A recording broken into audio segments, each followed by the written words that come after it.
Good day, everyone. Welcome to the Center for University Research Lecture. Our topic for today is writing a winning introduction and methodology section. This will help you enhance the overall quality of your research paper. So just a few reminders to all attendees, please ensure that you have accomplished the evaluation form to receive your certificate. We will send the link before the lecture ends. Please also make sure that your microphones are on mute unless you are recognized to speak. Feel free to use the chat box if you have questions. Before we start, we would like to acknowledge our participants from University of Eastern Philippines, DepEd Camarines Norte, NEUST, National University, San Sebastian College Recoletos Graduate School of Law, City College of Tagaytay, NU MOA, Don Bosco Technical Institute of Makati, PCU Dasma Dominican College of Santa Rosa, Laguna, Rizal Technological University, Westmead International School, Centro Escolar University of Malolos, Barawen Community College, Taguig City University, Iloilo State University of Fisheries, Science and Technology, Balmore Christian School, and University of Antique. And of course, UMak attendees, welcome to our research lecture. So let us start our program. It's my pleasure to introduce our distinguished lecturer for today's research lecture. Our esteemed speaker is a highly accomplished individual with an impressive academic and professional background. He holds a Doctor of Philosophy degree from the Australian Catholic University, showcasing their commitment to academic excellence and research. In recognition of his outstanding leadership abilities, he was awarded the prestigious Australian Leadership Awards Scholarship. His expertise extends beyond academia, as he had the privilege of being an academic visitor at the Oxford University through the help of the Aged Fellowship. Additionally, he obtained a postgraduate diploma in gerontology and geriatrics from the University of Malta, with master's in public management from the Development Academy of the Philippines, attained as a Ramon Magsaysay Scholar. Our lecturer possesses a comprehensive understanding of management and development in the public sector. He completed his undergraduate studies with a bachelor's degree in social work from Pamantasan ng Lungsod ng Maynila, establishing a strong foundation in social sciences. Adding to his impressive portfolio, our speaker serves as the CEO of Philippine Consortium Incorporated, showcasing his practical experience and leadership in the field. Please join me in giving a warm welcome to Dr. Nicamil Sanchez. Thank you very much for the very kind introduction, Mark. I would like to take this opportunity to thank the Center for University Research of the University of Makati for hosting this research colloquium, and to the management of the University of Makati. First is let's rock and roll. So we also would like to acknowledge our director of the CUR, Director Rante, for heading this activity. And first, let's rock and roll. So I think, Mark, you have there's participants that you have not mentioned, so we will acknowledge them after this presentation. So first is we do this training or this research seminar, and we would expect something from you. So first is, can you type in the chat box at least 6 keywords of your research? I know all of you are researchers, right? In the university, always remember the 3 pillars: teaching, extension, and research and applications. So first is, can you type in the names of your universities that Mark have not mentioned? And then second expectation is, can you type in at least 6 keywords of your research or any research project, research interest, or research expertise that you have? For example, for today's lecture, my 6 keywords are introduction, methodology, qualitative, What else? Writing a good introduction or looking at an analysis. So basically, that's my 6 keywords about my research presentation. So I would like to mention it again. My 6 keywords for this presentation is first is introduction, the literature review, the methodology, the analysis, the conclusion, and writing a good thesis. Okay. Remember, in every research project that you have, you start looking at what are the main keywords of my proposed study in my research. First, in submitting a journal, they will always ask you what are the keywords of your proposed studies. Okay. So one expectation for you, for those who are in the Zoom right now, is please type in the 6 keywords of your research study. And before I start my formal presentation, so just write the 6 keywords. Okay. So some are writing in the chat box. Please do write it in the chat box. And secondly, is you could ask question anytime if you wanted to ask questions. Thirdly is this research seminar is we would expect something from you guys. So it's a two-way process while we're doing this presentation. Okay, write 6 keywords about your research topic. Put it in the chat box. Okay, so each participant must write 6 keywords about your proposed topic. Got it? So we're done with my expectation. According to Shakespeare, expectation is the root of all heartache.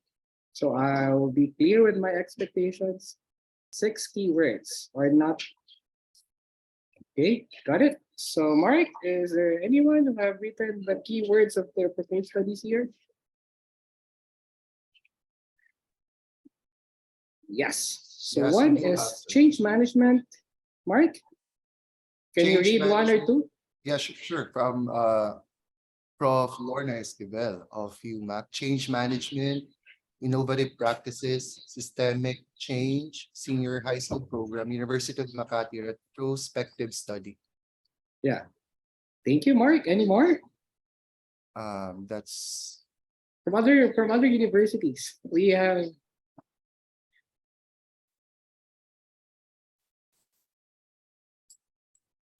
from yeah. Taiwan. Mark. We have from Chinan University. It's phenomenology, comparative education, analysis, ethics, empirical, cross-cultural. And we also have from Survey Medinilla, online learning, teaching presence, social presence, cognitive presence, students evaluation, interactions, teaching performance. Okay. Thank you for those who have typing the keywords of the research project. And then second, assigned task is always look at your keywords. Why? Because this will be the focus of your research project, as well as this will be the focus of your research expertise. If they talk about change management, they will certainly look for your surname for your studies. If they will talk about mixed method qualitative, that's my area of expertise. So the keywords that you have written can be your research expertise. Not only it will identify the keywords of your research project. In other words, in layman's term, diyan iikot ang buhay mo bilang isang mananaliksik. Okay, this will be the focus of your academic life as a researcher. Those keywords in your research projects. Okay, so let's start and let's rock and roll. So we're done with the first task. So always remember, please type in your assigned task. Type in 6 keywords about your proposed study. We will not give you the certificate without sending us the 6 keywords. Okay. So I'll be sharing my screen.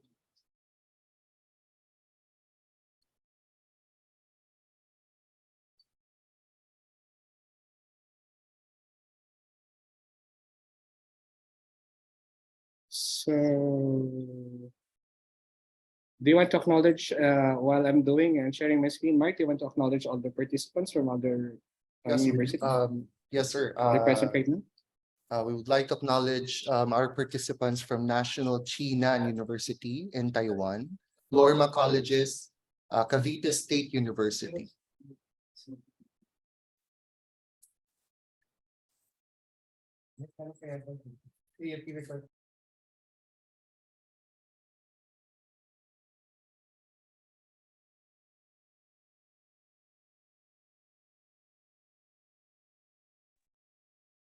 And also from Armed Forces of the Philippines, Reserve Command. Thank you for joining us. And speaking of AFP, we would like to invite everyone on June 15. We have a research colloquium entitled Marawi Siege Soldiers Retrospective at the HPSB Multimedia Room 507. It's going to be held at exactly 1:30 p.m. You may check our FB page. It's UMak Center for University Research for the registration link. We will post the registration link in within this day. Thank you. Great. Thanks. Thank you, sir. Go ahead. Thank you, Sir Mark. Again, we would like to acknowledge the presence of our director, Director Dante of the CUR University of Makati.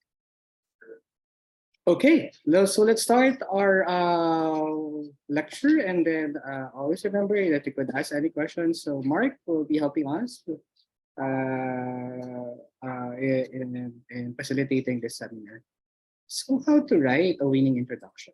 Always remember, look at yourself as a seller. You want to sell an idea, right? If you want to sell an idea, you need to capture your audience. Take note of that. Always remember that your reader are not an expert on the topic. Okay? So those reading your article, they are not expert in it. Okay? Maybe only one or two of your advisors. But most or majority of those who will be reading your research paper are not an expert on your topic. Second is the importance of having an overview or introduction. Always remember, you need to ask yourself the what and the why question. What and the why if you're writing the introduction. Okay? Identify your research topic. The importance of having those keywords, having those mind maps will help you a lot. And always remember, you need to choose a topic that could have a significant contribution to your organization or to the body of knowledge or to your to the professional development. Okay? So if you're doing a PhD, for example, in education, it's important that your topic will be related to education. What will be the main contribution of your topic in the field of education? Okay. There are cases that you do PhD or do masters without any relation at all in area. Okay?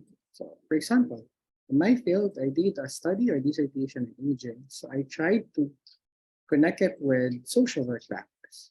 So I look into the relative social work practice. So always remember that your PhD should have a significant contribution to your field. Okay. The importance of scope and limitations, because it's one way to know whether you have in-depth knowledge of the literatures of the topic and in your study. So you need to identify what are the scope and limitations of the study. Always take note. Okay.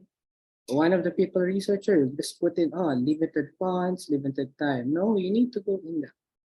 Okay. Maybe the limitations of the study is just I did a qualitative methodology.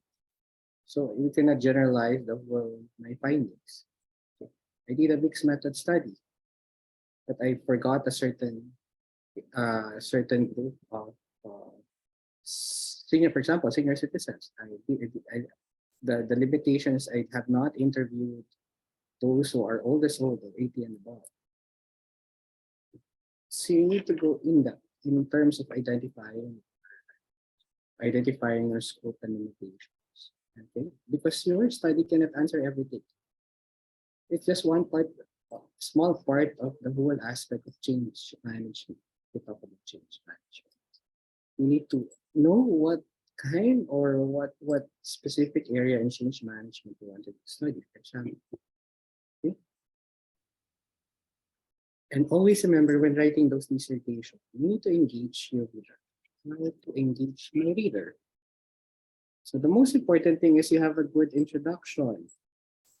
The first paragraph, you give everything for you to engage your reader about your topic. Important is sa mga first page ng topic niyo, ng master's or PhD. Pag binasa nila to, they will be interested in reading more, knowing more, in looking at how did you address the research problems that you have. Okay, so always remember, give amount time, and always remember that you need to have a very engaging introduction, especially the first and the second paragraph of your introduction section.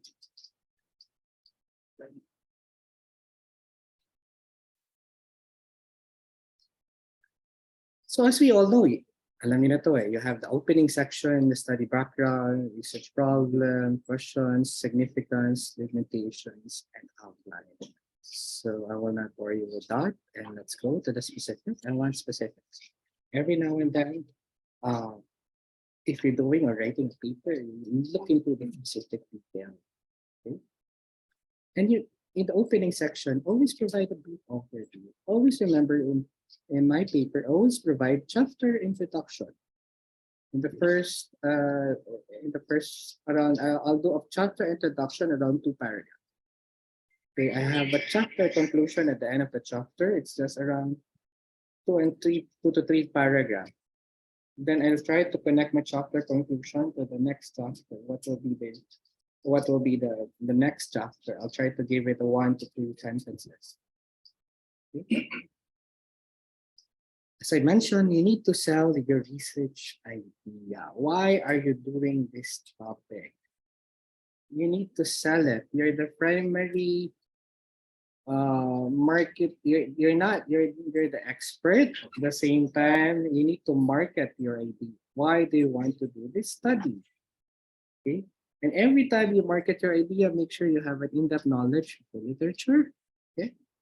And how your research could address those gaps, and how your research could contribute to knowledge. It's very important.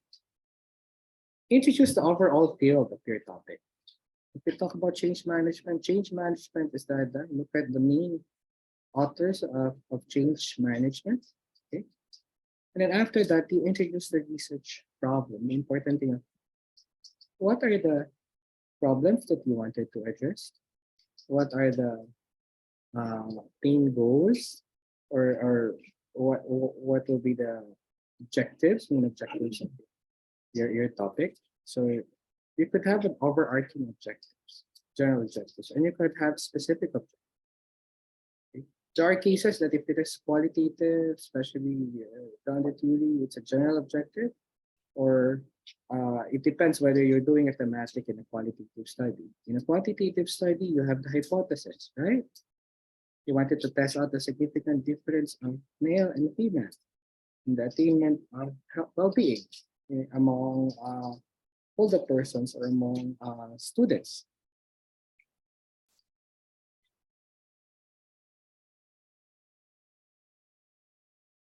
At the end of the day, you need to have an overview of the topic area that you're doing. Overview. Okay. In terms of overview, I would suggest you provide a brief history and an outline of research findings.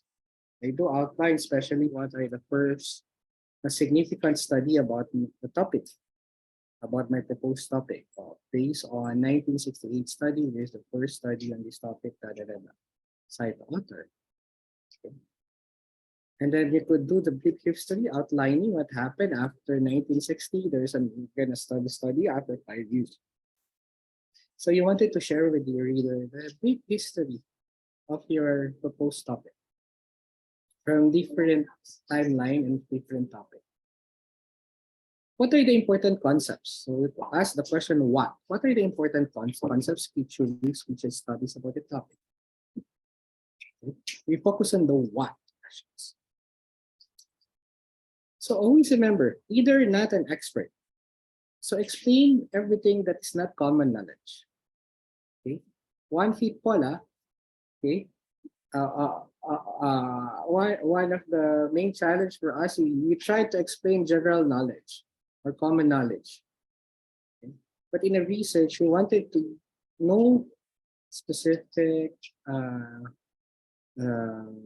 data. We wanted to know specific research findings that is not common knowledge.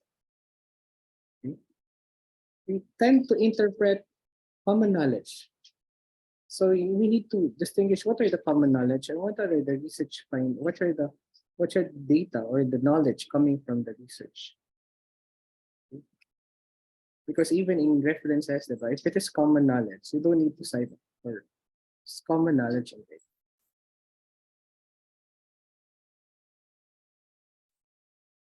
The important thing of narrowing the focus and highlight the research problem. You narrow the focus and highlight the research. So always remember, if you're writing a legal research problem, don't be too broad or general. Make sure that you could have a 1 or 2 sentence about your research problem. So to investigate and evaluate. Okay? So that's one of the examples of writing. Make it a straightforward sentence for your research problem. Need to answer questions or gaps in the literature. So it's really important that you dig deep on the literature about the topic that you're doing. Always remember that. Don't go to your supervisor and discuss a certain research problem without reading a number of studies about it. Okay? Nagkukwentuhan lang kayo nun. You're just wasting the time of your supervisor. So make sure you have read the literatures about your proposed topic. Ano magiging basis ko in looking at the literature? Look at the keywords that you have explored or you have identified. Okay, for example, change management, about gusto ko makuha yung mga change management and that did a study on change management using qualitative methodology. So ita-type na yun sa e-library nyo. Yun lang ang focus ko. Qualitative studies that did that have studied using qualitative methodology in the topic ng change management. Okay. What's already know or most common findings? What are the common findings among those literature? Okay, for example, change management really is the importance of having good leaders. Why is it important to fill this gap? So you need to ask yourself, is my research will be good enough to fill the gaps of the literature? Okay. So even myself would always ask the literature. I will always ask, it's just like talking to a wall. Is my research could address these gaps of the gaps of the literature that I've identified? Second, always remember that in identifying gaps, you will identify numerous topics. So always point on specific on the gaps you wanted to identify. Usually you could hear, wala pang study of, there's no study about this in the Philippines. So what? So what about this social tension that you wanted to do? Yes, sir, maging malaki po problema po yung kahirapan. So what aspect? Napaka-broad yung topic. So usually kapag dinidiscuss ko sa student mo, they will give you a broad topic. Okay? I will always say na you need to deconstruct those words that you wanted to do. Okay? What are you going to do in your research problem? Always clearly state your research aims or aims. What are you aiming to achieve in your research proposal? Have you stated your specific context? So my context is I'm just gonna conduct a study in this area. So the classification, they belong to the fifth class municipalities, or they belong to a first class municipalities or cities. And then you need to ask yourself, high level what? What do you want to contribute about your, okay?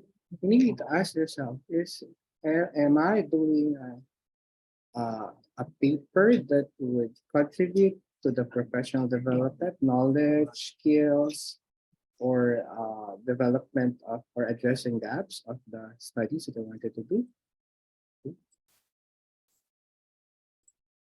So always remember, in coming up with an objective, alam mo sinasabi ko every now and then in the title, just give it 12 words.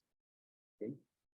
In the objectives, they wanted to put in a lot of variables in just one sentence. So if you read the sentence, even you as a researcher could not explain it clearly because you wanted to put in all keywords that you have identified in just one main broad aim.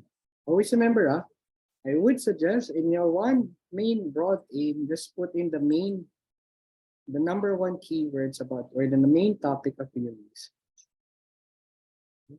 And it will also include some keywords, maybe in the research aims that you wanted to do. Because your article and your paper will go around those keywords that you have identified earlier. Kaya napaka-importante that you need to submit your keywords. Okay? Nagsabit na ba lahat o 13 pala? So you have more than 100 participants but only 13 have submitted the keywords. Always remember, we work on a give and take relationship. I want you to type in your keywords. Okay, why? Because every now and then, if you will watch and attend our lecture, I want you to have those takeaways. Okay, we work on output oriented. Okay. So always remember those keywords. So please type in your keywords. So there's, Mark, na kailangan na keywords dito? 1, 2, 3. Why I'm insisting on that? Because in the introduction section, in the literature review, in your research paper, dyan iikot ang buhay mo or ang paper mo doon sa mga keywords. So we have 15. 15. Yeah. Thank you for those 15 participants. Okay, always remember that. Why? Because every now and then, okay, one of the main hurdle of postgrad students is writing the paper. Because I would tell my students or my colleagues, you need to write it every night. It's a practice of writing a paper, your introduction, your methodology, your conclusions. Basically, there are cases, don't give comments or inputs to your supervisor, to your students based on common knowledge. Always talk about what's the research, what this study is telling us, what this author is telling us. One of the people, if you're discussing with your students, or even you as a students, you can discuss common knowledge all the time. And sometimes you put in new variables, new keywords. Kaya that's the main reason humahaba yung paper niyo. Tumatagal kayo bilang postgrad. So I'm also suggesting do a mind map. So make sure that mind map has been approved by your supervisor and by your critic. It's very important because that will be the focus of your study. Those mind map, which include those keywords that you have identified right now. Third is the importance of having a specific actionable objectives. What do you want to do with your study? What are the methodology that you're using? Alam mo, there are cases, you're putting in methodology. For example, I'm doing a mixed method, but your research problem can be answered by a qualitative study. Why mixed method? Okay. Why quantitative study, but your paper or your research problem could be answered by a qualitative study? Now you tell me that, sir, I hate doing qualitative data, or sir, I'm not good in numbers, so I might be doing a qualitative methodology. It's just like singing or dancing. Na nauuna yung nauuna yung pagkanta mo sa beat or nauuna yung paa mo sa sayaw. You need to go to this and that. Okay? Be jive with the music while you're dancing or singing, or compare it to as a researcher. Okay, it's a process. Okay? There are cases that students will discuss methodology, but they have not fully identified the research problem. Okay, you need to break down your research. There are cases na you will break down your research in 7, more than 5. I would suggest, suggestion ko lang if you have those specific research aims, just don't make it above 4 or 5. Just don't make it above 5. Just make it 4 or something. Make sure those research aims will include the keywords that you have identified. Because there are keywords that you could put it in one research aim, there are keywords that could put it in one, the keywords you put it in one research aim. So always be mindful of it, okay? There are cases na ilalagay mo pa yung research to know the number of students in this class. To identify. It's not, for me, it's not, it should not be part of the research aim. It could be part of the background. It's not the main aims of the study that could contribute to the gaps of the literature. Okay. So always remember, for those academics and researchers right here, your engagement with our students is the main goal really is for our students to publish, for our students to present this their paper in a conference. That nakakalungkot lang na kapag pumunta ka sa ibang sa mga libraries natin. Magaganda yung studies, pero pag nakita mo yung methodology, maling methodology yung ginawa, and then hindi nagabayan ng maayos yung logical sequence. Kasi napaka-importante, alam niyo, yung primary data gathering. Why does academics from other countries will go here to do research? Why? Because it will be difficult to get ethical clearance in your country because of the ethics. Second, there's a lot of gaps here in the Philippines, and you could do primary data gathering. That will be our advantage. Okay? Because in other countries, highly saturated na, especially in, for example, in Manila, highly saturated na yung smoky areas, payatas, highly saturated na yung smoky mountain. There's a lot of studies about that.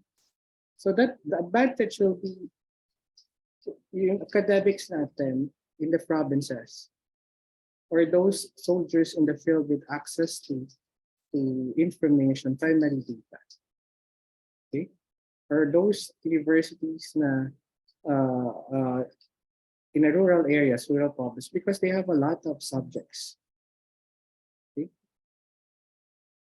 So that's an important thing, kasi you need to have a good aim, research aims, that will benefit your society, your community, your country.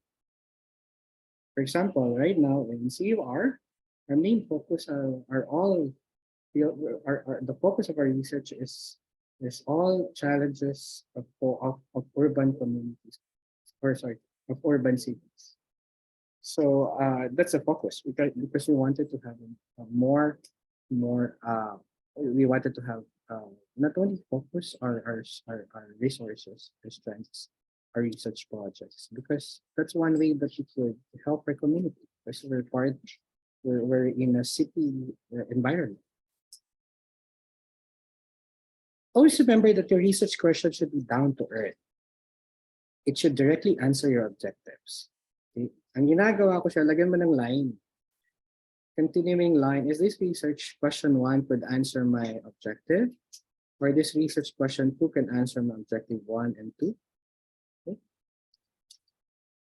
Put them in your conclusions, because there will be a connection in the conclusion. Always remember, in chapter 1, introduction, This will be coming from your secondary data, secondary literature. Chapter 2, you have methodology. Sa article lang naman, chapter 1, introduction, chapter 2, methodology, chapter 3, findings and conclusion, right? Chapter 1 and 2, secondary data, chapter 3, findings, if you have a primary data, okay? Chapter 4 is how did you address the gaps of the literature and how the findings of your research contributes in developing the knowledge and writing a journal article. Okay. In your research questions, always pilot test your research questions. If you observe or if you're doing qualitative study, mas marami pa yung sinasabi ng interviewer mo kaysa doon sa mga response pag kininscribe. It's a big no-no. You need to have, kaya ka nag-interview, you wanted to get more from your respondents, not you sharing something about the topic, because that will lead to biases. In a quantitative survey naman, you wanted to do your own scale without the benefit of a qualitative study. Develop tayo ng scale. From this one, strongly agree, or not agree. So what's the purpose of doing this scale? And then secondly, to ask yourself whether I could adopt a scale with a higher validity and reliability from other studies. Ang ginagawa kasi na minsan, pag-develop ka na lang ng indicator directly, gagawan mo na siya ng survey, it's wrong. A survey tool should be, the first study should be a qualitative because that will be the basis of your survey. Mali sa, minsan may makikita ka na lang, develop na lang ng survey without the basis of qualitative study, without looking at the validity and liability. And nag-develop ka ng survey, kinuha mo na yung patsi-patsi ng questions from different survey. It's wrong, it's unethical. And then, or you just copy a survey from other studies and you didn't ask permission, plagiarism yun. So always remember that. Okay, I think the important thing for academics right now is that yung integrity, trustworthiness natin, at the end of the day, mahirap ma-questions yung mga studies natin. So always make sure that you ask permission for those who wanted to adopt a certain research questions or skills that will be part of your study. Always remember to limit your research questions to a certain community organization in a time period in the program. Okay? How it may benefit your professional community. Always ask them, look, if your focus is management, focus on how your study can contribute in developing new knowledge about management. Okay? How your research may contribute.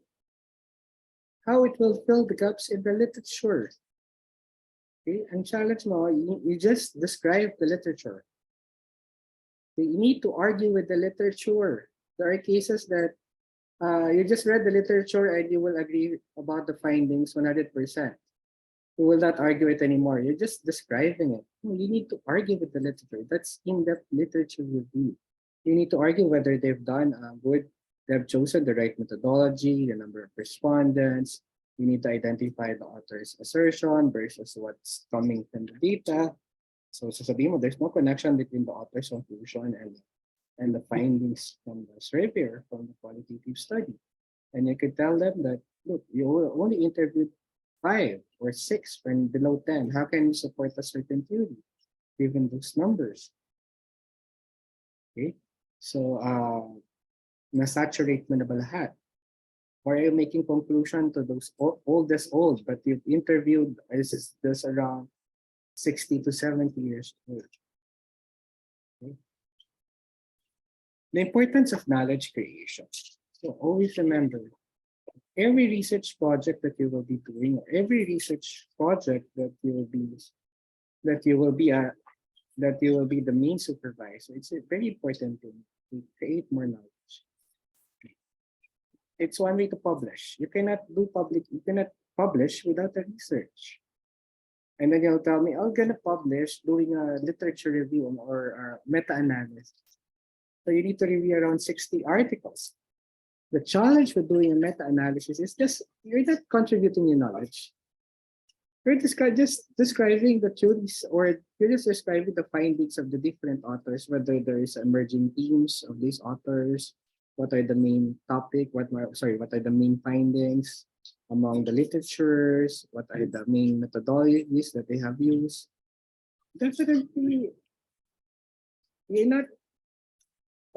It will be difficult to publish if you're doing a meta-analysis. Kasi nga sinasabi ko, just publish in an international journal. Sell the value of your research in a specific actionable objectives. And the importance of knowledge creation. You have scope and limitations. So I must tell you that scope and limitation is not only I don't have budget for my study, limited time. No, dig deeper. How have you done? How many respondents, the methodology, the analysis of data. So think beyond the budget and think beyond the timeline of the research. Think about the ways your study is limited. Because why? It's better that for you to know the limitation scope of your study. Why? It's one way to inform the reader or inform us your in-depth knowledge about the literature, your expertise about the topic. So you could explain to us ano yung kulang, ano yung limitation ng paper ko. And you need to narrow the scope. And I always telling you, in the introduction methodology, you need to choose the best methodology. It doesn't mean that you're good in math. You always do quantitative. No, you always go back to the research problem. And you need to ask yourself, am I choosing the right methodology for my research project? Or if I'm just choosing it for convenience, or my supervisor just suggested. Okay? There are cases, not all your supervisors are experts on the topic that you're proposing. Maybe they're expert on this main topic, but you wanted to look into a specific topic in this broad area. They're an expert on management. How can you say sure they're expert on management or leadership? Okay. How can you say so? They're an expert on security, national security. Tatanungin mo, have you published? What are your key publications? Have you presented in international conferences about this topic? Because national security is a very broad construct. What area in the national security that they're an expert in? Okay. So always look at that. There's a lot of opportunities for us. And the resources, the time and budget, and general salability. No use hiding your limitations. Just tell them, look, this much study cannot be the same. Will have to have the same findings from other countries or communities. This is only limited in this area, and specifically in, for example, in Muslim community or in indigenous people community.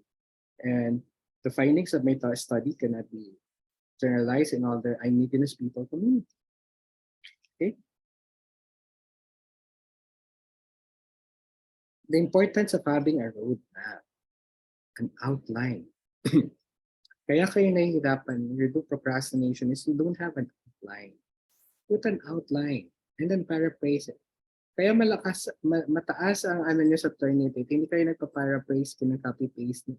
Try to paraphrase one paragraph in just one short sentence and put the author. Okay. Second, always remember to have the roadmap. What are the outline of my study? Section 1, Section 1.1, Section 2. I use NVivo in doing my literature review. So I don't know if some of you have used this software. So it will help you analyze the literature. Always remember, how many of you are doing masters? Please, thumbs up. Thumbs up, masters, doing masters. Walang nagmamaster. Ayan, si Julian Apostol. So Ma'am Julian, always remember the 60 articles that you need to do in your references. How many are doing PhDs here? 100 articles. Why? Because you'll be an expert on the topic. Always remember that. Only in the Philippines that you could see they will interview politicians. Oh, what can you say about this policy? They're just sharing their own thoughts and their own opinion. They will not cite any authors. They will not cite any studies. If they will cite any study, they will cite, oh, according to the Brazilian model, according to the Colombian model of this cash transfer, it is effective. No, it's different between the Philippine context. We wanted to know what are the findings, what are the studies here. They will tell you, oh, this is effective. Why? Because we interviewed one family, and in this family, two of their children have finished college with cum laude, with distinction. But they have 1,000 beneficiaries of this program. What happened to those 999 beneficiaries? Because you're just only chosen one. In your evaluation, then you're telling us it's effective, it's contributing. It's contributing on one family. But how, what's happened to those 999? So I need to argue with that. Okay? Yun nga sinasabi, always remember, if you cite anything that is not common knowledge based on research, cite the author. Second, you need to know your limitations and scope as a researcher. It doesn't doubt that you know everything. It's better to always ask for help, especially in structuring your outline. Have someone to look into whether, sir, tingin niyo may duplication ba dito? Tingin niyo tama yung methodology? Tingin niyo may logical sequence ba yung sinusunod ko? O tingin niyo naiintindihan niyo when you read it? It's one way to have a good outline and introduction in a paper. Okay? So always discuss the outline, not too detailed or something. So you know all of this? And the what and the why. What will be my methodology? The research design and why. How you're designing your study. You need to justify your research design. My research design, I'm doing qualitative, I'm doing thematic analysis, or I'm doing an interpretative phenomenological analysis. Okay, how are you collecting my data? You need to clearly explain, I'm collecting my data in this barangay. So how did I choose the respondents? I have certain requirements. So those respondents were family with 5 or more children, okay, and beneficiaries of this project. Thirdly is I'll choose what are the requirements of choosing. I'll just do availability sampling because I don't have a database of the people living this community. Okay. And how are you analyzing your data? In a quantitative study, you need to identify whether you're doing cross-tabulation, whether you're doing chi-square, an analysis of variance, doing a regression. There are cases, natatawa na lang ako, I'm doing regression analysis. But if you see their proposal, it could be answered by a descriptive stat or a cross-tab or a descriptive stat because you're just describing the data. You're not doing it because you don't have an hypothesis to argue or you don't have an hypothesis of course. So basically, you need to be clear. For example, I'm doing qualitative, I'm doing a thematic analysis. And then you need to look into how many studies have used qualitative methodology using thematic about your topic. Marami na pala. So I'm doing a qualitative analysis at the same time a quantitative, or I'm doing a exploratory mixed method design. Because most of the studies on this topic are mainly quantitative. So I wanted to do a qualitative study to address the gaps of the literature in terms of the methodology. So you need to look into that. Why you choose that? So I will ask you to write one page. Why are you choosing this methodology based on the methodology? Okay. So don't ask the students. There are cases, our research professors advisors will just prescribe. Well, itong gawin mo, itong gawin mo methodology. Remember that. Always remember that the student should understand why the best methodology, they need to choose the best methodology to respond to the research. We're here to guide. At the end of the day, we're not here to prescribe at the end of the day because you're a research advisor. We're here to advise. Okay, and you need to provide them with the options. At the end of the day, they will be the one to choose whether this one is the best methodology. Okay, there are cases kasi na the students will choose you because you're good in stat. But there's research problem will be answerable by a quality where they will choose you because you're friends. No, at the end of the day, ikaw yung pipirma dun sa master's and PhD thesis na. And then if it undergo blind referee review and then see your name there. Kaya there are cases na tumatanggi ako sa mga invitations sa akin because if you see that it's a master's paper and then you see the outcome. So, it will be difficult that kahit na wala ka ng sweldo, pag man lang ibigay because of that, because you know that the papers need to get postgrad. And then you have some questions about how they have gathered the data, how they get the data, how they analyze the data, how they collect the data. So, may mga experiences ko, yung pinapakitaan ka na kunwari nag-training sila pero ibang photos naman yung pinapakita. So that's a difficulty talaga. It's really trustworthy lang talaga. But at the end of the day, you could encounter that as a research professor, advisor. So always be cautious about that. So I would suggest I would not sign it. They could look for other research critic rather than put my name on that. Okay? But be mindful of it.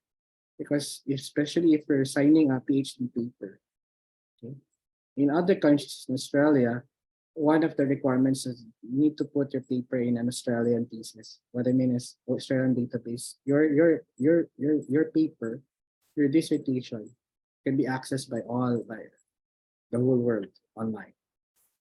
That's the challenge in the Philippines. You still don't have those Philippine databases of thesis. Okay, it's one way to validate and verify whether the paper is a PhD or master worthy paper. Understanding of your research design. It will be my design. Okay, gawa ka ng visual. Ano yung design mo? Okay. Credibility of results. Always remember the importance of credibility of results. If you're doing qualitative, they will ask you about the validity and reliability, trustworthiness of your data, the quality in the report, especially in a qualitative. One of the main comment of a blind referee reviewer is the bias. How did you prevent biases if you've analyzed the data annually? Yun ang mga main comment. Kahit gaano kaganda yung qualitative paper, okay, it's prone to biases. But at the end of the day, I'll give you some trick. I use NBIVO 12. I use NBIVO for NBIVO 14 or 12 plus in the analysis of my data. So they will not question about the biases. In a qualitative, you could use you analyze. Kasi pag pinakita mo na yung conduct alpha na 0.07, it means the acceptable reliability and validity test na yun eh. So they will ask you for conduct alpha. Ang pinaka-questions lang yan ay for qualitative. Replicability, if your research questions can be replicated in other communities and with the same study. Okay.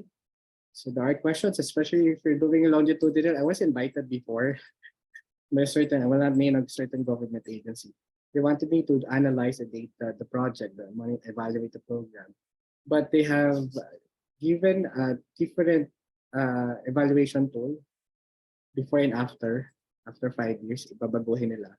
So sabi ko and it's supposed to be a longitudinal study. So if it's a longitudinal study, we need to stick with the variable and the indicator. And then secondly, nakita ko na they just got all the indicators from different sources. They have not done any qualitative studies to back up the indicators or the tools that they have included in their evaluation tool. So I told them, kaya lang po, sige po, kahit po kahit po wala na po akong work, okay lang po kung ibigay yun lang sa iyo. Because at the end of the day, you'll see, you'll be presenting something that, you know, as a researcher, as an academic, have not gone through the rigor of research.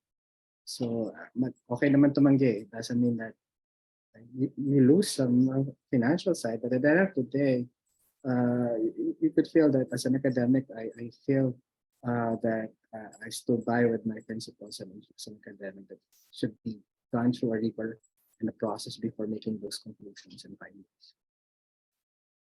You need to build on previous studies. Always remember that, sinasabi ko nga sa mga students, sa inyo, papanaginipan niyo yung mga authors ng paper niyo.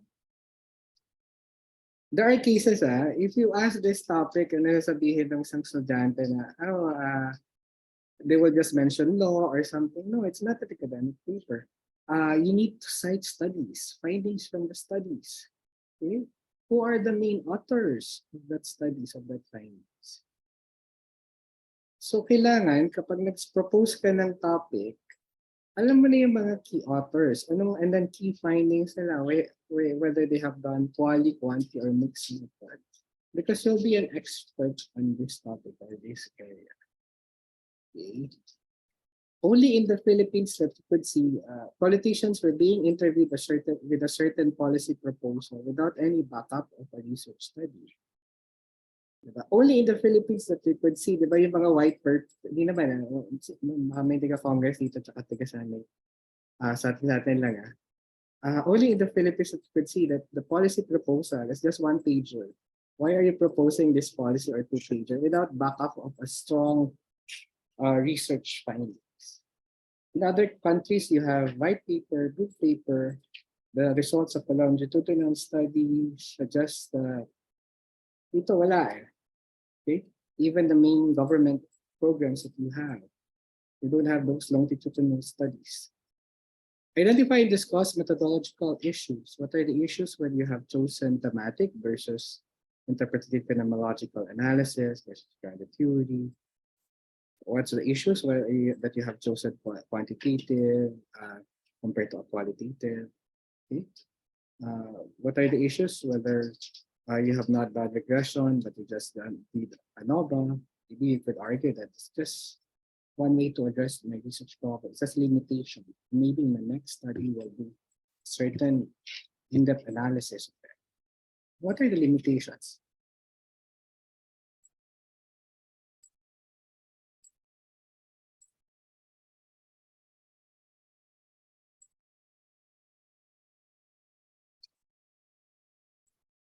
The importance of a methodology chapter, you have the intro. In article, we're talking, the scope is an article, introduction.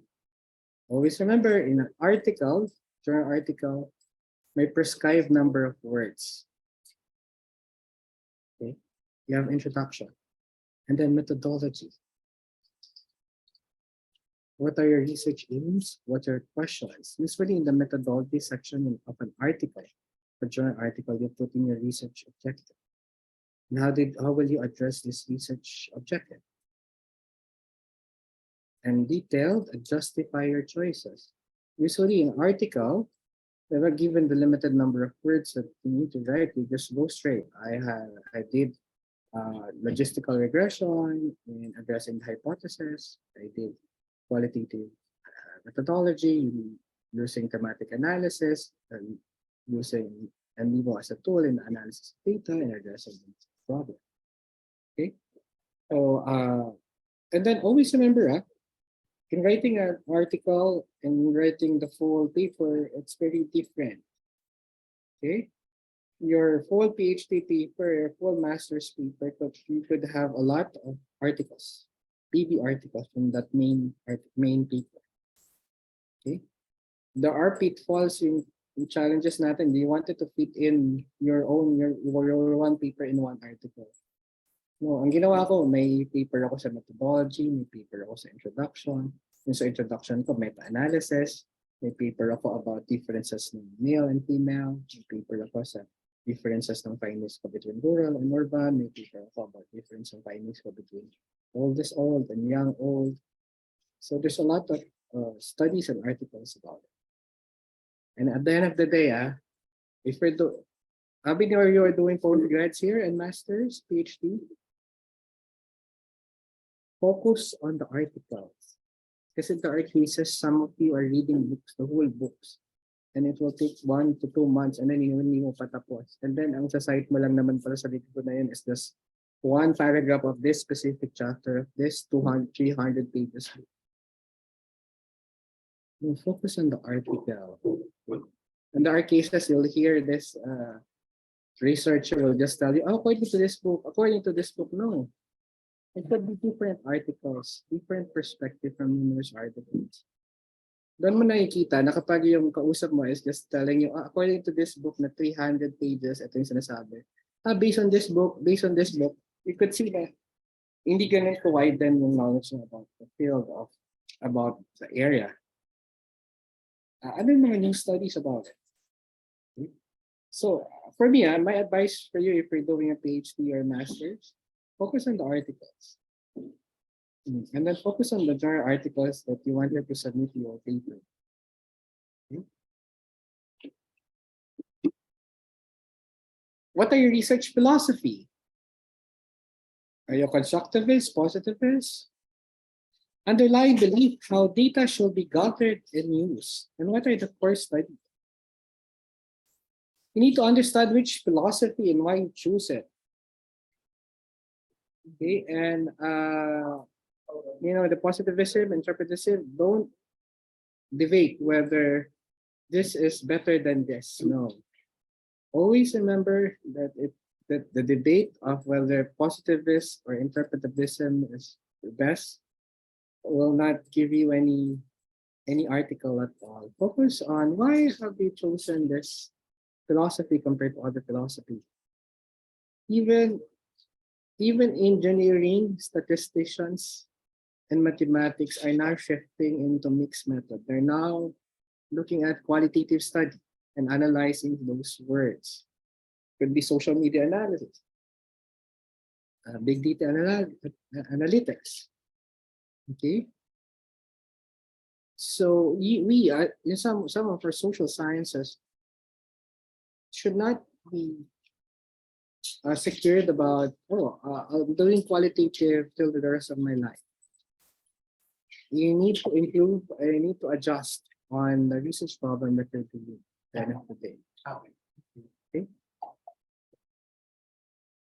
Inductive, deductive. So this one, I will not discuss it with you. 7 key design research strategy. You have the case studies. The experiments, you do experiments, especially if it's quali, but you need to have a post test and pre-test. Whether your intervention will have different significant results. Have a case studies, ethnography, grounded theory, action research, and phenomenology. So I will not discuss it because you're an expert on it. Time horizon, cross-sectional or longitudinal. Pag sinabing cross-sectional research or survey, one point in time, for example, victims of disaster, Haiyan disaster. Okay, I'm just gonna do an interview and a mixed method study and a survey. We'll look at the WHO well-being nila, adapting the WHO, and we'll do a quality study. Cross-sectional, 1 point in time. Longitudinal, multiple points in time, maybe 3 years, 5 years, we'll go back and see respondents whether your project or your program have a significant effect. So make sure you need to use the same survey tool or the same questions that you have and the practical constraints. The probability and non-probability something, availability something. Okay. Non-probability, so always it depends on the research aims and questions. What are the type of data? Design data that will be collecting, your methodology always included. I'm doing KII, FTBs, participants observation. How many? If you're doing surveys, how many respondents of your survey respondents? Whether you have done offline, lab equipment data, analytics data, secondary data. And always link your methodology section and the design choices to build. What are the type of study? You have the quality, quantity, what are the software that you have used? Always remember in the quantitative study, you only have descriptive, inferential. Okay, it could qualitative, with the content, thematic, discourse analysis, grounded theory, so you need to include it in your methodology. Always remember that no research design is perfect. Discuss the trade-offs and why are you doing it. What are the sampling issues? Maybe based on my availability sampling, majority of respondents in my surveys are or in my interviews are those who are uh, living or not working and staying at home. Okay? Because those who are mother that are working doesn't have time to kumbaga, walang oras or because of her limitation, ang mga na-interview mo lang are those mothers who are free housewife. So you have not got the perspective of mother who are working and at the same time taking care of the children. They have not got the perspective or have not included the OFW mothers or the single parents. You need to be critical on the shortcomings of your study. Always remember that the outline, study limitations, and how you mitigate its impact, and how your study will address the gaps of the literature.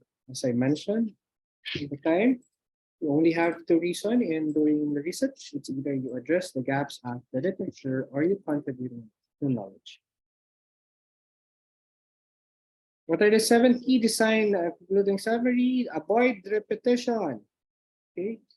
Always remember, in chapter 1, chapter 2, chapter 3, there are cases that people will tell you, oh, you have written it in chapter 1. Why are you now including it in chapter 2? Second, always do signposts. See chapter 1.2 about poverty indicators in the Philippines. Always do those signposts. Okay. Avoid repetition. Second, the logical sequence. There are cases na if you see in chapter 2.1, there's no connection with chapter 2.2. It's different topic. Always those have those sequence.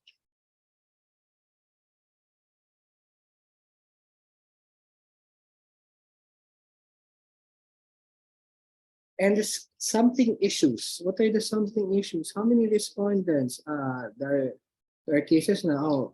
We end up we decided not to discontinue the interview when we reach around 35 respondents or KI because we feel we went to the point of saturation. We cannot get any more data from the respondents. So initially we have targeted 50, but with around 35 respondents, we feel that we have already saturated data and we cannot get any more data from the interview. So we have discontinued the interview. So you need to discuss it with your reader. Okay. Time and budget constraints, representativeness. It means that this data will just represent, for example, those who are oldest old, but it does not represent those senior citizens who are 60 to 65 or young. Somehow, one of the challenges ng researcher, pag may findings ka sa isang area or sa isang community or sa isang age group, you will say that the findings are the same with all other age groups. So we need to be critical of it. Okay, on the shortcomings of your study. And always remember the outline study limitations, how you mitigate it, and how did you address the gaps of the literature. Okay, I always tell my students to have the outline. Chapter 1, chapter 2, 3, and 4. Always remember that chapter 1 are from the secondary data, and chapter 2, which is the methodology. Chapter 3 are coming from the findings from the primary data. And the chapter 4 is the combination of your how did you address the gaps of the literature and how your findings contribute to knowledge. So it's a combination of your chapter 1, chapter 2, chapter 3, and now you will write your assertion in chapter 4 in analysis section. Okay, so you see the point. Chapter 1, secondary data. Chapter 2, coming from methodology, secondary data. Chapter 3 is the finding section. We're talking about article. We're not talking about the whole PhD or master paper. Chapter 3 is the finding section. What are the key findings from your KAI, FGD, or firm survey? The chapter 4 is your assertions, author's analysis on how did you address the gaps of the literature or how your research problem contributed to knowledge. With that, we end our training, and if we'll open we still have time for question and answers, Mark? Yes, and the floor is now open for our open forum. If you have any questions, you may simply type in your questions in the chat box. Actually, sir, we already have few questions here, and it came from anonymous, so they want to ask a first question. Are there any additional tips or suggestions you can provide to ensure that the introduction and methodology sections of a research paper are cohesive and well structured? Okay. Is that the question? Yes, sir. Okay. From anonymous. Well structured. First tip, develop an outline. Second tip, make sure in your outline there's no duplication of the subject matter. Third tip, always use signposts, especially if you're doing master's or PhD. Where I see chapter 1.1 for the poverty. Fourth tip, always the logical sequence. Make sure that your paragraph and the succeeding paragraph have a connection in the sequencing. Kasi before nasabihan ako ng professor, tumatalon yung argument kasi walang sequence. Sequence of events, right? For lawyers, they have a sequence of events na if they're writing a paper or something. From this time, ano yung sumunod na ginawa niya, from this 11 p.m., from this 11:30, from this 11.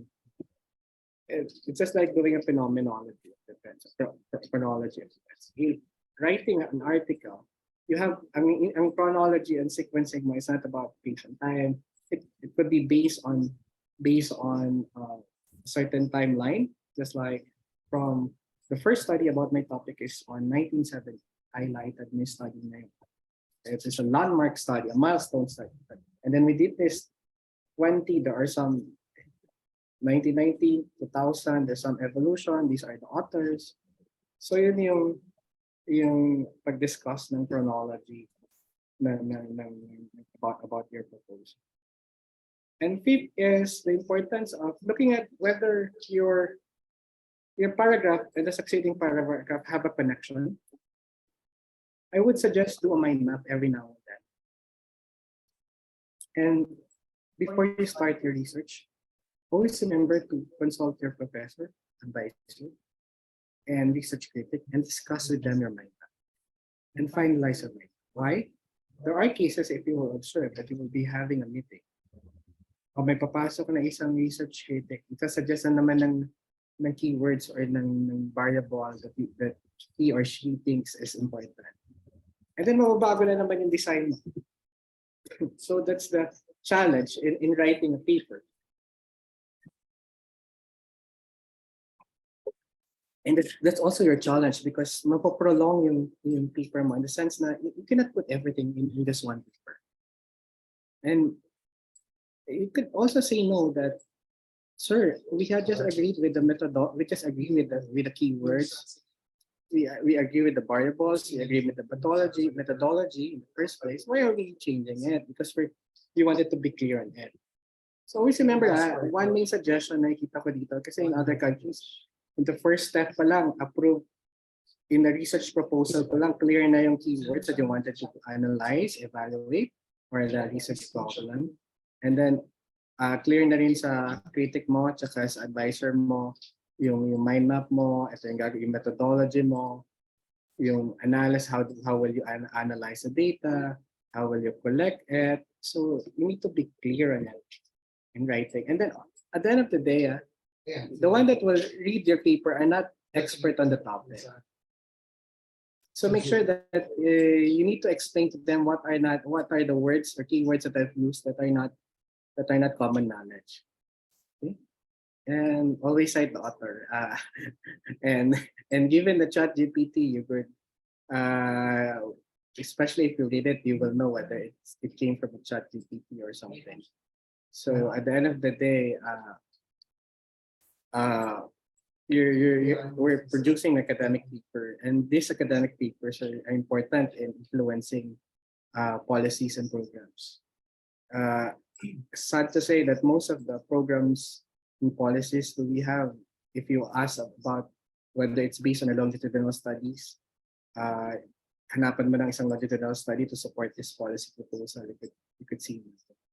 So and then if ever they will cite studies from Colombia, studies from Mexico, studies from that they think can be replicated. No, we need to develop our own studies because we have a different social demographic cultural context in the Philippines compared to other countries.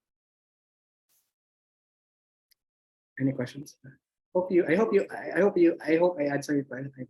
I've answered the question. Thank you, Sir Nicamil. Here's another question.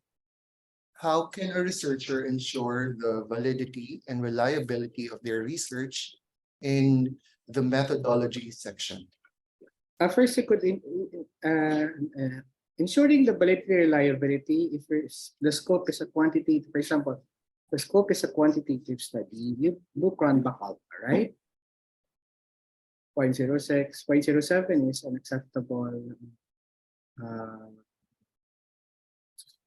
acceptable validity, reliability. The main challenge really is a qualitative study. We don't have cronback alpha in a qualitative study, right? Pag may cronback alpha in qualitative, mahirap. The three aspects in a qualitative study, always remember the trustworthiness of your data.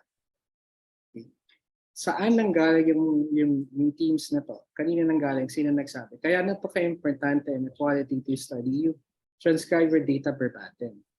There are cases na ang ginagawa nila, shortcut kayo. While during the interview, you just transcribe what you think is important.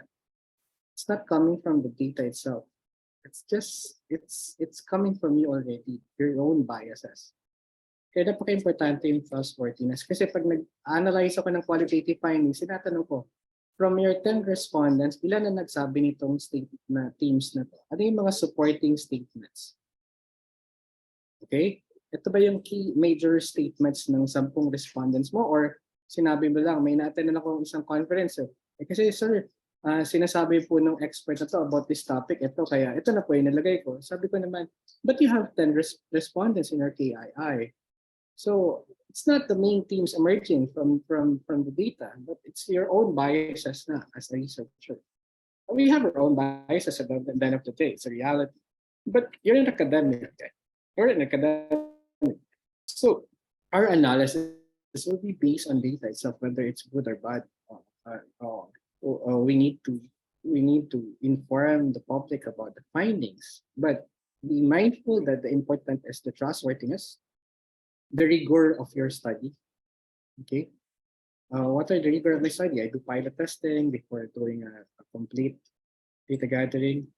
The rigor, the quality, and the trustworthiness of your data. At the end of the day, that's the main question of a blind referee reviewer. So I make use to put in my methodology, I use MBPA 12 plus, MBPA 14 in the analysis of data. Okay. Any more questions? Yes, we do have from Sir Ray Medilla. So the question is, the introduction previews the entire paper, yet it has a tendency to be written too long. How long is ideally acceptable for a good introduction? I would suggest, Sir Ray, you're better than me in writing.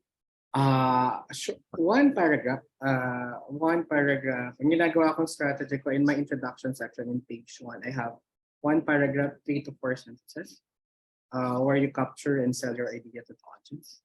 Kasi once they have read this first paragraph mo and then the second paragraph, kapag nakita lang very interesting yung topic, they will have interest to read the whole paper that you have.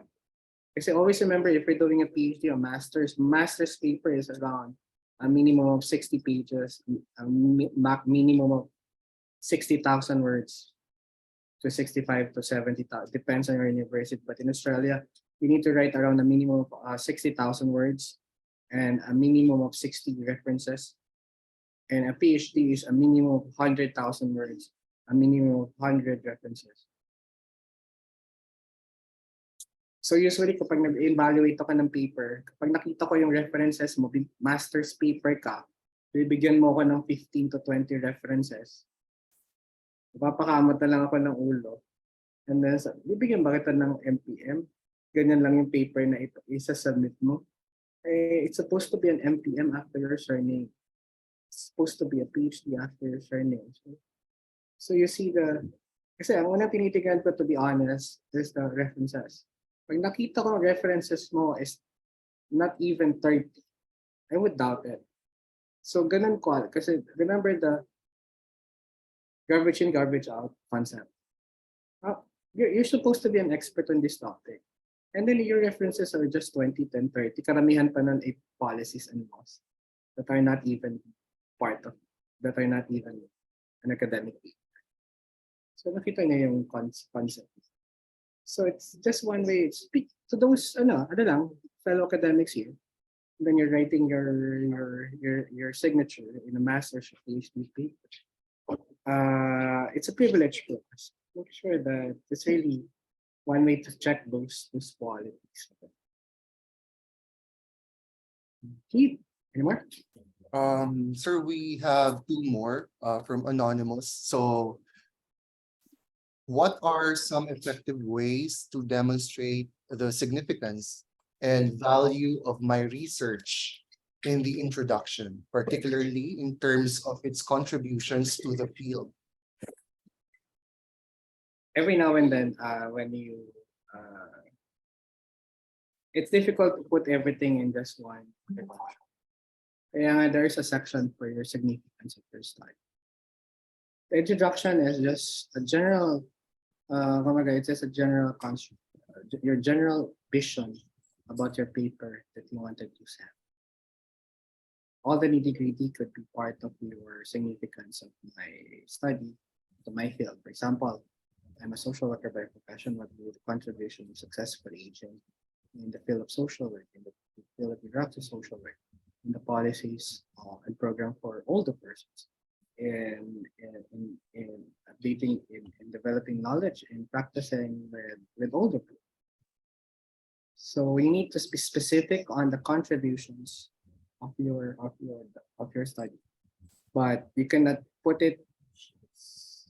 The introduction section, you cannot put it just in the introduction section. Maybe you could highlight one general contribution of your study in the introduction section, but you cannot put everything in it. And then second, I would suggest put the specific contributions in a section for significant contribution. Okay, you could just always say that my study could contribute in the development of knowledge in the field of management or education or public management. Or kami lagyan nyo ng konting libog naman kapag next. My study could address the issues and concerns of local government units in isolated communities, in isolated and depressed communities in terms of accessing knowledge. So this study will propose and then doon sa section mo for significant studies, what will be the specific significant contribution in the field of public management, in the field of local governance, in the field of maybe you wanted to address the gaps in existing laws, existing programs of the government, or wanted to suggest a certain partnership. Okay? O, hindi na lang yan. Kung magkalagyan yun ng konting libog kapag nagsulat kayo ng introduction. So yun ang unang tinitignan kasi, yun ang unang babasahin mo. Always remember that your reader are not an expert. At hindi lang sa atin, ako, dadayong magagandang study. Ang nagbabasa lang yung mga professors natin or critics, somehow di pa nababasa lahat. Your study, your main vision your main goal of your study is for you to present it in a conference, is for you to publish it in an article. Okay? That's your main vision. You need to sell your idea. At the end of the day, pinaghirapan nyo na ng 2 taon yung master's, pinaghirapan nyo ng 5 or 6 na taon yung PhD. Give it all. At the end of the day, you need to be proud of it. And what we want is for you to publish it and for you to present it in international conferences. And we want your name to be immortalized forever. Hindi lang sa Pilipinas, kundi sa buong. And that's one way to validate that you have contributed in the body of literature, that your paper have addressed the gaps of the literature. If we will publish it, participate and present it at a conference, so it will be a big lift sa university natin that's a profession natin.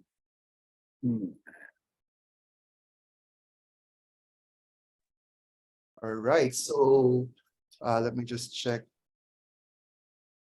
There you go. Last question.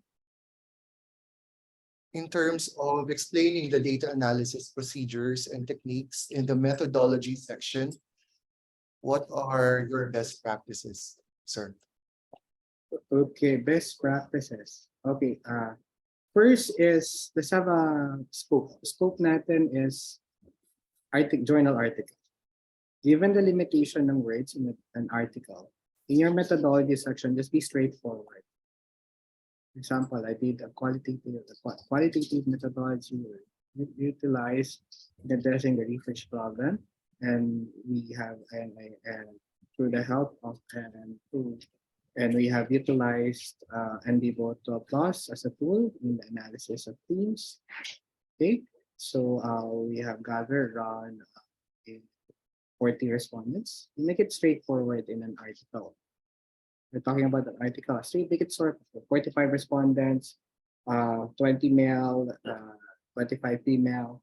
So we did a qualitative study and then we utilized NDVO plus as a tool in the analysis of data. So it was go straight. Make it simple. Make it in a methodology, in a journal article, make it around 2 to 3 sentences because of the limited words. But in a PhD or master's thesis, you need to be specific on who are your respondents, what are the requirements, what are the sampling method you have used, where did you gather the data, how did you analyze the data. You could go as far as step-by-step process and analysis of data. Step 1, after transcribing, step 2, I inputted it in NDVO. Step 3, I run the word search, text search, and these are the themes emerging. Step 4, we've done coding. From the coding, these are the findings. We identify the main themes. We do some statistical analysis on the words that has been used. So you need to be specific when you're writing the methodology section in a master's and PhD. Tapos kung makita ko na yung specific step 1, step 2, doon na yung pinaka-specific mo, how did you arrive at this analysis? How did you use this method?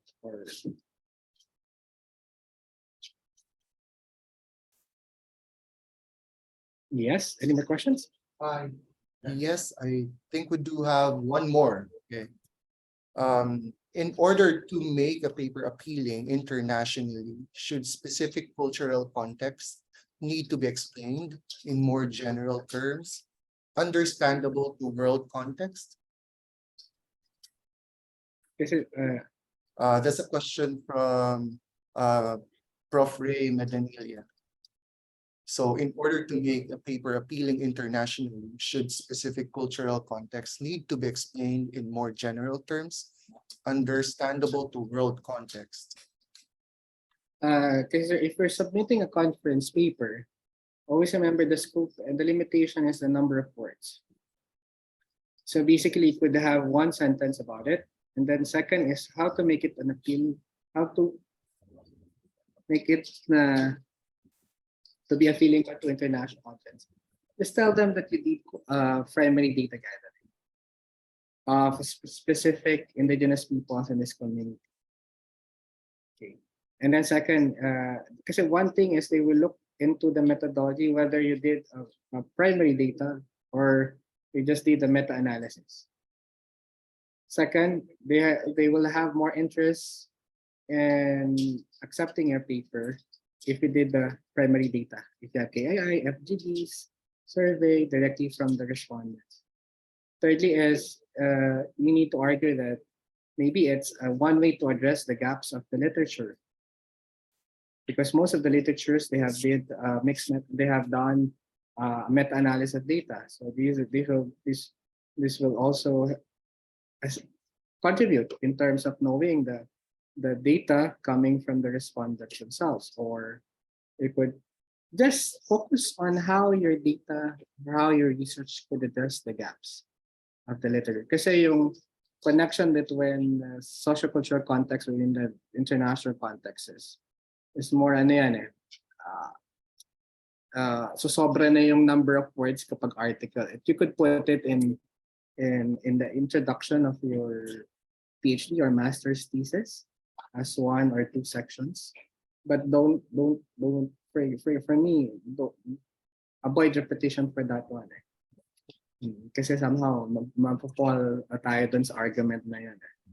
So make sure na you avoid repetition while on that, and make sure that make it a feeling. Just tell them that you did it, that you have a primary data to show. Kasi that's the limitation of most studies in other countries. There are difficulties in getting primary data. All right. So any more questions from our participants? If there's none, you may always send us an email for your questions. You may send it to research@umak.edu.ph, and also you may message us in our Facebook account. It's UMak Center for University Research. So before we end our lecture for today, may we request everyone to please turn on their camera for our picture taking. There you go. So for us to see your beautiful faces. Okay, so we have 5 slides here. There. Again, we are requesting everyone to please turn on their camera for our picture taking. This for documentation purposes. There you go. So slide 1, please say cheese.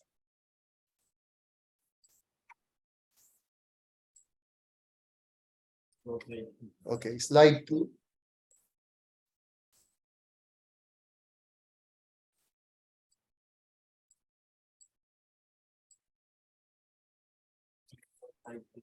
Okay, thank you. Slide 3.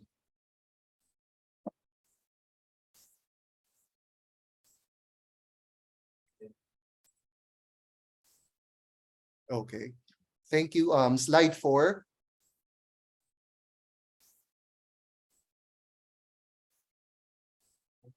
And slide 5.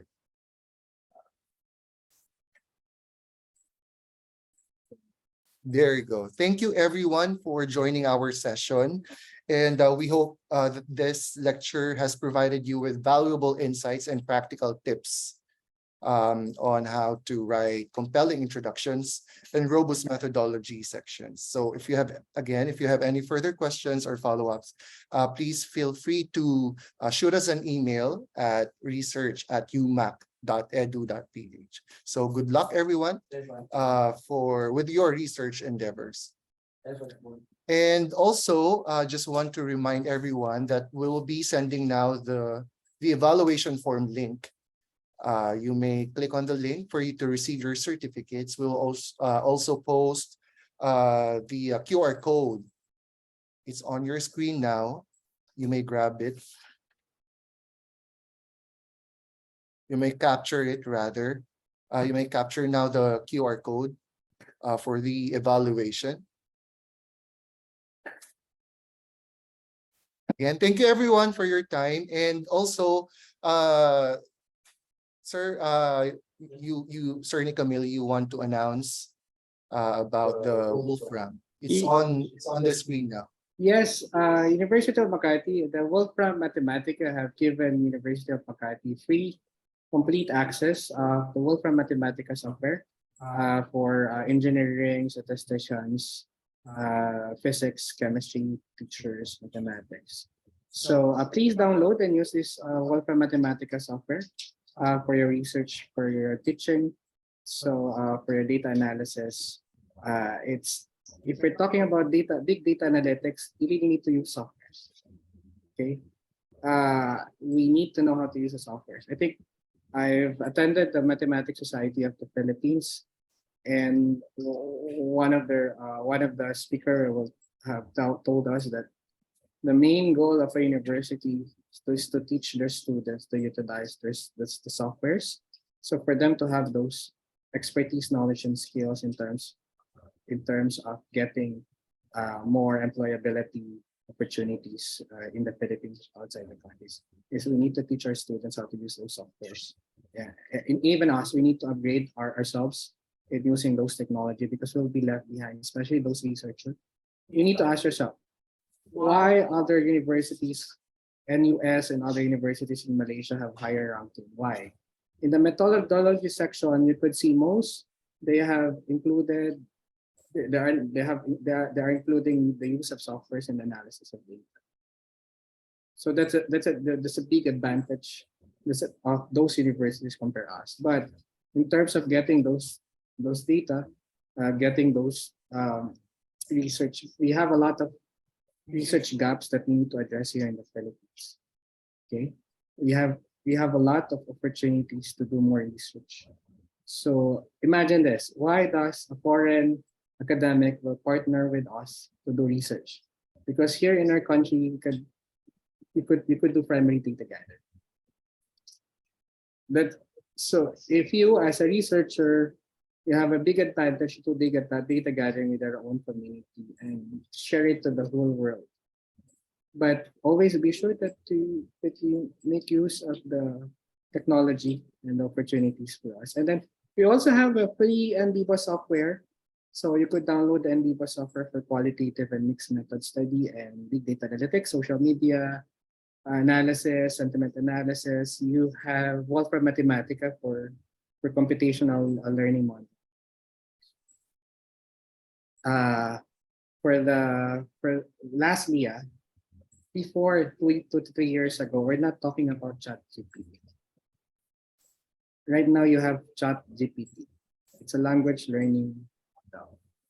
Imagine this, if our students, it's one of the big challenges right now, in academic research. But in looking at the social cultural context in the Philippines, we could easily identify whether it comes from the ChatGPT or whether it's based on the own analysis of the student or researcher. But at the end of the day, we need to be updated with all the technologies, academic technologies. It's a challenge for all of us that our policies and programs should be based on rigorous research. And lastly is, please always follow the University of Makati research link. It's for free, guys. You don't need to pay anything just to attend this one. I would like to acknowledge the presence of the Executive and Management Committee of University of Makati, our director, Director Rante, our team, very supportive. Mark, who else? Carl and Vincent. So I would like to thank them, the Center for University Research, University of Makati, for this opportunity to share my little knowledge to all of you guys. And download Wolfram Mathematica and download and Thank see you, you. Dr. Di Camille. And on behalf of our research director, Florante de los Santos, we would like to thank everyone, our 115 participants for today, and see you on our next session. Bye.